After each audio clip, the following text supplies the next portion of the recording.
सोचा था यार, हम लोग हमेशा पाकिस्तान में बात करते हैं और जो है ये कह रहे होते हैं कि महंगाई हो गई, महंगाई हो गई, कीमतें आसमान पे पहुंच गई हैं। तो ऐसा नहीं है कि यहाँ महंगाई नहीं होती, तो यहाँ भी काफ़ी सारी चीज़ें महंगी हो गई हैं पिछले एक साल में। कोविड के बाद तो काफ़ी सारी चीज़ें महंगी हुई हैं, खासकर फ्यूल के प्राइसेस हो गए, गाड़ियों के प्राइसेस हो गए, घरों के प्राइसेस, जो यहाँ पे प्रॉपर्टी के प्राइसेस थे, यहाँ पे भी ये सीन है इस वक्त। प्रॉपर्टी के प्राइसेस अगर आप पता करो किसी से भी यहाँ पे लोकली, मुझे खुद पता है। इसके अलावा ह्यूस्टन में यानी कि टेक्सास स्टेट में, तो इसी तरह से जो मैंने सुना है अगेन वहाँ पे भी यही सीन है। तो प्रॉपर्टी के प्राइसेस बहुत ज़्यादा ऊपर चले गए हैं। अगेन गाड़ियों की शॉर्टेज है, यूज़ कार्स की डिमांड काफ़ी ज़्यादा बढ़ गई है, कार मार्केट में इतनी ज़्यादा अवेलेबल नहीं है, तो गाड़ियों के प्राइसेस वैसे ही ऊपर चले गए हैं, घरों के प्राइसेस ऊपर चले गए हैं। आप फ्यूल के प्राइसेस देखो तो यूजुअली ये 1.85 1.95 हमारी स्टेट में या मैक्सिमम 2 के आसपास होता था, तो लेकिन अब ये 3 से ऊपर था और अभी ये 3 से थोड़ा सा नीचे आया। तो मैंने अभी फुल डलवाना है तो वो भी देख लेता हूँ। लेकिन मैं बस बताना ये चाह रहा था कि महंगाई सिर्फ पाकिस्तान में नहीं है, यहाँ पे भी अच्छी खासी महंगाई हो गई है। लेकिन अगेन हम लोगों को इतना ज़्यादा कंसर्न होता नहीं है, क्योंकि इतना यहाँ पे इश्यू नहीं है महंगाई की वजह से, बहुत ज़्यादा प्रॉब्लम्स नहीं हो रही, क्योंकि पाकिस्तान एक गरीब मुल्क है, तो वहाँ पे ये प्रॉब्लम ज़्यादा होती है। अगर महंगाई होती है, फ्यूल के प्राइसेस बढ़ते हैं या दूसरी चीज़ों के प्राइसेस बढ़ते हैं, तो वो लोगों के ऊपर, बेचारे जो मिडिल क्लास फैमिली है या जो गरीब तबका है, उसके ऊपर काफ़ी ज़्यादा इसका इम्पैक्ट आता है। तो यहाँ पे उतना इश्यू होता नहीं। और गाड़ियों के प्राइसेस, बहुत ज़्यादा गाड़ियाँ महंगी हो गई हैं। तो अभी पहले ऐसा सीन होता था कि मैंने पिछले साल लास्ट ईयर गाड़ी परचेज़ की थी, तो गाड़ियाँ आपको अवेलेबल होती थी, यानी कि आप बस एक दफ़ा डीलरशिप को कॉन्टैक्ट कर लो, तो वो ये कहता था कि बस आप आ जाओ, अपॉइंटमेंट ले लो और आ जाओ, तो जो भी आपको पसंद होगा हम उस पर बात कर लेंगे, फाइनेंसिंग पे बात कर लेंगे, किसी भी चीज़ पे बात कर लेंगे। लेकिन पाकिस्तान में ऑब्वियसली इस तरह का सीन नहीं होता कि आपको गाड़ियाँ बिल्कुल, आप जाते हो शोरूम में तो आपको वो अवेलेबल नहीं होती ना टेस्ट ड्राइव के लिए। तो वो सीन यहाँ पे मुझे नज़र आ रहा है। अभी हम लोग, मैंने किसी को, मुझे अपने रिलेटिव को गाड़ी देखने गया, डीलरशिप अपॉइंटमेंट ली, तो अब हाल ऐसा था कि उनके पास गाड़ियाँ नहीं थी टेस्ट ड्राइव के लिए। तो उन्होंने कहा ये गाड़ी आपको अगर आप अभी बुक कराओगे, इसकी आपने डिपॉजिट जमा कराना है, तो ये गाड़ी आपको 2 महीने के बाद मिलेगी, या 3 महीने के बाद आ रही है, या 1 महीने के बाद आ रही हो, लेकिन आपको एडवांस में डिपॉजिट जमा करवाना पड़ेगा।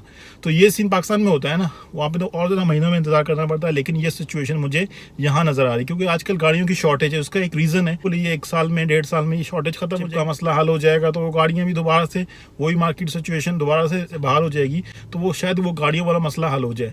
और होपफुली बाकी जो प्रॉपर्टी के प्राइसेस हैं, जो बाकी चीज़ें हैं, तो ये भी हो सकता है 1 आध साल में जब ये चीज़ें सेटल डाउन होंगी कोविड के बाद, तो हो सकता है कि ये चीज़ें भी बेहतर हो जाएँ। लेकिन लेट्स सी।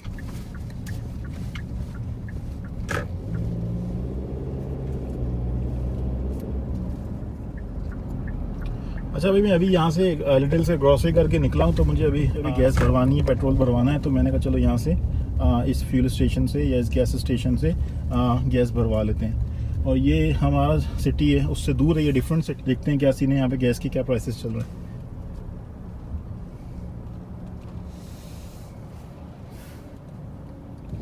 मैं अभी यहाँ पे गैस स्टेशन पे रुका हूँ। ये दूसरा सिटी है जहाँ पे मैं ग्रॉसरी करने के लिए आता हूँ। ये थॉमसविल सिटी है और हम लोग हाई पॉइंट में रहते हैं, वो एक और सिटी है। अगेन छोटे छोटे सिटीज़ हैं, तो ये डिफरेंट सिटी है। यहाँ पे अगेन यहाँ पे सिटी टू सिटी भी प्राइसेस वेरी करते हैं। कॉस्ट ऑफ लिविंग के प्राइसेस, प्रॉपर्टी के प्राइसेस, ग्रॉसरी अगर आप करने जा रहे हो तो उसके प्राइसेस भी 19-20 या थोड़े बहुत कभी कभार बहुत ज़्यादा फ़र्क भी होते हैं। कहीं पे ज़्यादा फ़र्क होते हैं, कहीं पे कम फ़र्क होते हैं। तो यहाँ पे मैं देखता हूँ गैस का क्या प्राइस है। मैंने जब बाहर इसका मेन बोर्ड के ऊपर इसके गैस का रेट देखा तो 296 आ रहा था, और हमारे पास आई थिंक मैंने कल देखा था या आज ही देखा था, तो वो $3 पर गैलन था। $2.97 पर गैलन की गैस है यहाँ पे। तो 3 सेंट का, थोड़ा सा 3 सेंट कह लो, या आई थिंक इतना ही है, 2-3 सेंट का या फ़र्क है।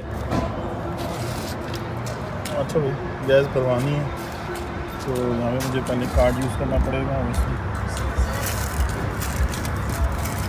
अच्छा वैसे कार्ड मैंने चार्ज कर लिया है यहाँ पे।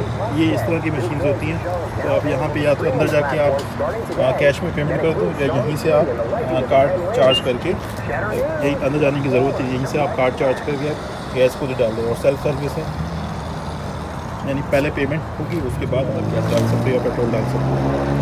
यहाँ पे ये 3 ग्रेड हैं, 87, 89 और 93। अगर आपको कैश में पेमेंट करनी है तो यहाँ पे इसके नंबर होते हैं, जैसे ये 5 और 6 इसका नंबर है यहाँ पे, यानी इसका नंबर 5 है। तो आप अंदर जाओगे, ये स्टोर है, यहाँ अंदर जाके आपने उसको बताना है कि मुझे आप इसको चार्ज कर दो, यानी कि नंबर 5 को आप चार्ज कर दो। $20 की डालनी है, यानी $20 की डालनी है, $30 की डालनी है, व्हाटएवर जितनी भी आपने इसको डालनी है। आप उसको सिंपल ये नंबर बताओगे, ये वाला, और उसके बाद उसको वो उस स्टेशन को वो चार्ज कर देगा। आप सिंपल वहाँ पे आओगे, और वहाँ से आके अपनी पेट्रोल डाल दोगे उसके बाद। तो ये सीन होता है। तो कैश में भी पहले पेमेंट होती है और कार्ड भी पहले चार्ज होता है, जो भी आपने। तो कार्ड इजी होता है कि आपने सिंपल अंदर जाने की ज़रूरत नहीं है, सिंपल ही आपने यहीं पर मशीन यूज़ करके कार्ड चार्ज करके आपने गैस डालना शुरू कर दिया और आप फ़ौरन निकल गए उसके बाद।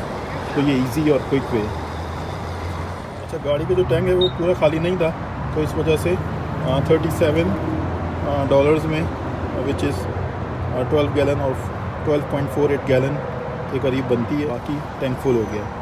ठीक है भाई, गैस डल गई, अब निकलते हैं।